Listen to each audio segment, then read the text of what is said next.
60 రోజుల్లో ఇంగ్లీష్ నేర్చుకుని అద్భుతంగా మాట్లాడేలా మేం చేస్తాం. వెంటనే స్పోకెన్ ఇంగ్లీష్ క్లాస్‌కి జాయిన్ అవ్వండి. హాయ్ హలో నమస్తే welcome back to Suman TV. ప్రస్తుతం మనతో పాటు ఉన్నారు ఫ్యామిలీ కౌన్సిలర్ రజనీ రమ్మ గారు. నమస్తే మ్యామ్. నమస్తే నవీన. మ్యామ్, ఈ మధ్య కాలంలో రీసెంట్ గానే ఒక ఇన్సిడెంట్ ఫ్యామిలీ మెంబర్స్ అందరినీ అంటే చంపేసి స్టేషన్కి వెళ్ళిపోయి లొంగిపోయాడంట. నేను నా కుటుంబ సభ్యులందరినీ చంపేశాను, వెళ్ళి చూసుకోండి, గ్యాస్ ఆన్ చేసి వచ్చేసాను అని చెప్పేసి డేర్గా. ఇంతకు తీరా చూస్తే అబ్బాయి వయసు 23 సంవత్సరాలు. 23 సంవత్సరాలు 5గురిని. రీజన్ వచ్చేసి ఏంటంటే డబ్బులు ఇవ్వలేదు, అడిగిన డబ్బులు ఇవ్వలేదంట, అంతే. ఎందుకు అంటారంట ఆ ఏజ్ లో అంత క్రూరత్వంగా, అంత ఫ్రస్ట్రేషన్గా, సరే ఓకే కోపం వచ్చిందా అంటే వేరే విషయం, కానీ అంత చంపడం వరకు వెళ్తున్నారంటే మేడం అంతమందిని 5గురిని అంటే అంటే ఎందుకంటే మైండ్ సెట్ అంతా అంత సైకలాజికల్గా అంత సైకోగా ఎందుకు తయారవుతున్నారంటే? అదే ఇప్పుడు మీరు చెప్పారు, ఈ పర్టికులర్ కేసులో అయితే తండ్రి ఎక్కడో ఉంటున్నారు, ఎన్నాళ్ళ నుంచి ఉంటున్నారో మనకు తెలియదు. అదుపు ఆజ్ఞ లేని జీవితాలు, తల్లిదండ్రులు చెప్పినా వినని స్థితికి వస్తారు. కొంచెం ఇలాంటి వాళ్ళకి బ్యాడ్ హ్యాబిట్స్ ఉంటాయి, మెంటల్ కండిషన్స్ సరిగ్గా ఉండవు, సైకో మెంటాలిటీసు, సాడిస్ట్ మెంటాలిటీసు. తర్వాత కొంతమంది ఇళ్లలో మగపిల్లలకి చాలా ప్రాముఖ్యత ఇస్తారు. నేను చూస్తున్నాను, ఇంత చిన్న పిల్లాడు కూడా తల్లిని బెదిరించే ఇవి నేను చూశాను. ఆ పిల్లాడు 5 ఏళ్ళో 4 ఏళ్ళో ఉన్న పిల్లాడు తల్లిని బెదిరించడం, తల్లిని కొట్టడం నా ముందే. ఇవి జరిగినప్పుడు వాడికి హ్యాండిల్ చేయలేరండి.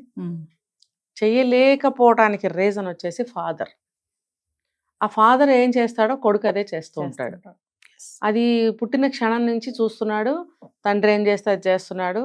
తండ్రి అదేంటి అని అడ్డుకోవట్లేదు, తల్లి ఏమో భరిస్తుంది. చిన్నపిల్లాడు కదా అని భరించింది ఫస్ట్, అప్పుడే చెంపపెట్టుని పెట్టాలి, పెట్టలేదు ఆవిడ. తండ్రి వెళ్ళిపోతాడు బయటికి, ఈవిడేం చేయలేకపోయిందా?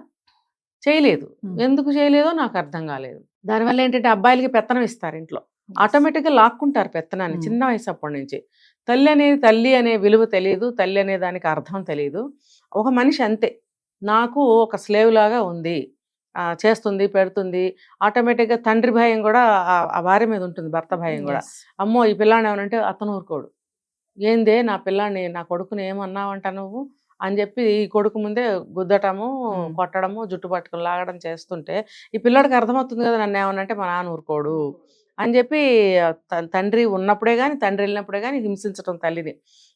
ఇంకా తండ్రి తాగుబోతు, కొంచెం తాగి కొట్టాడు అనుకోండి, ఇద్దరు కలిసి కొట్టడం. అంటే పిల్లలు అన్నీ అబ్జర్వ్ చేస్తూ ఉంటారు ఖచ్చితంగా, ఇంట్లో జరిగే పిల్లలే అబ్జర్వ్ చేస్తారు.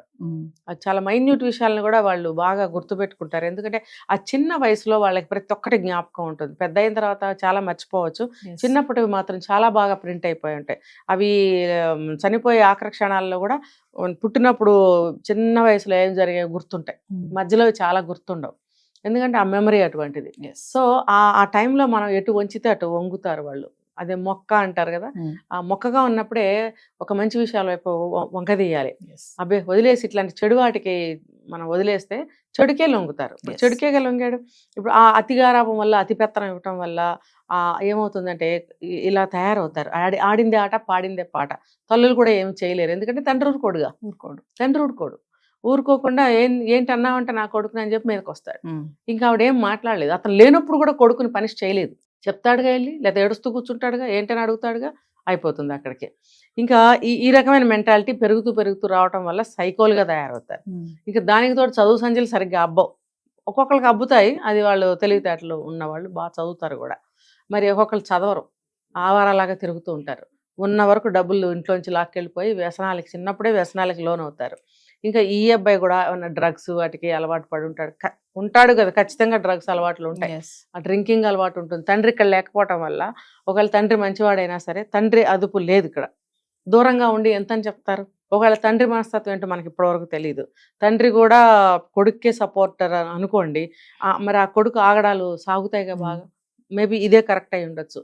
తండ్రి ఇక్కడ లేడు, డబ్బుకి ప్రాబ్లం అంటున్నారు పక్కన అని అన్నప్పుడు తల్లితో ఎలా ఉండాలి?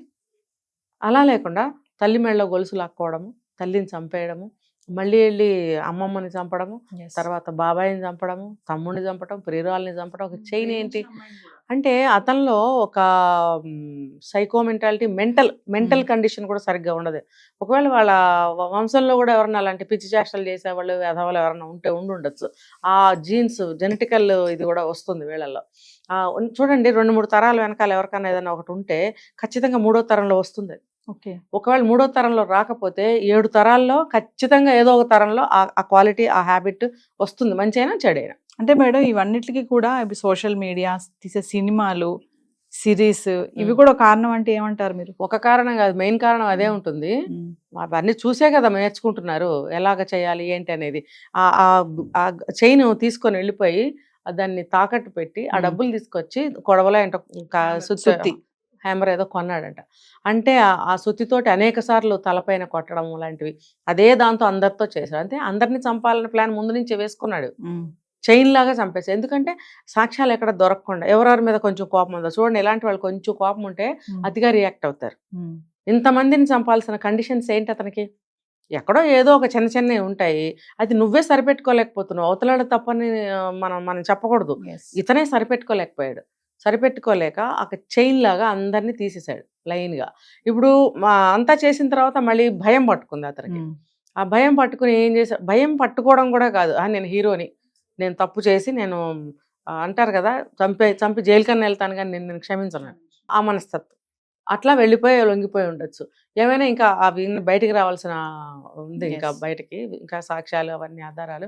ఇంత దారుణానికి ఒడిగట్టాడు, ఇంత చిన్నప్పుడు కరడుగట్టిన ఒక నేరస్తుడు లాగా తయారయ్యాడు. లాగా కాదు, అంతే. అట్లాంటి మనిషిని మానవ సమాజంలో తిరగనివ్వకూడదు. ఇప్పుడు ఆ తండ్రి ఉంటే తండ్రిని కూడా ఏమైనా చంపేవాడేమో, లేకపోతే తండ్రి ఇన్ఫ్లుయెన్స్ ఏమైనా ఉందేమో, తండ్రి ఎలాంటి వాడు, ఇవన్నీ కూడా మనకి ఇన్వెస్టిగేషన్లో తేలాల్సింది ఉంది. ఏమైనా కానీ చిన్నప్పటి నుంచి పెంపకంలోనే వస్తుందండి ఇది. ఆరోగ్య సమస్యలు అనుకోండి, అది మనం సరి చేయించాలి. వదిలేసి ఊరుకుని మనం ఈ రకమైనటువంటి ఈగోస్ని పెంచుతూ వాళ్ళల్లో పెంపకం చేశాము అని అంటే వాళ్ళు ఇలాంటి చేష్టలకే ఒడిగడతారు. అసలు ఎంత ధైర్యంగా, భయం వేయలేదా హత్యలు చేసినప్పుడు? 23 సంవత్సరాలకే తల్లి, ఇది అమ్మమ్మ, ఇది తాత, బాబాయ్ అనేది పక్కన పెడదాం, ఆ భయం వేయలేదా? అంతంత హత్యలు చేస్తున్నాను, రక్తాలు పారుతున్నాయి, ఒకళ్ళు కాదు, 2 కాదు, 5గురిని. తను ప్రేమించిన అమ్మాయిని చేశాడు, తన తర్వాత ఉన్న తమ్ముడిని చేశాడు. అంటే ఏంటి అతని ఉద్దేశం? ఉన్మాదం వచ్చేసింది అక్కడ. ఉన్మాదం వచ్చేసి ఎవరెవరి మీద ఎంతో కొంత అప్పుడప్పుడు ఏవో చిన్న చిన్న జరిగినప్పుడు ఇలా చేస్తాడు, ఇలా అంటాడా, వీడేంటి నాకు, ఇలా ఫీలింగ్స్ వస్తాయి. అలాంటి వాటిని కూడా వీడు కౌంట్లోకి తీసుకున్నాడా? ఇవన్నీ కూడా ఇన్వెస్టిగేషన్లో తేలాల్సింది ఉంది. ఏమైనా సరే పెంపకంలోనే లోపం అని నేను చెప్తాను. Thank you.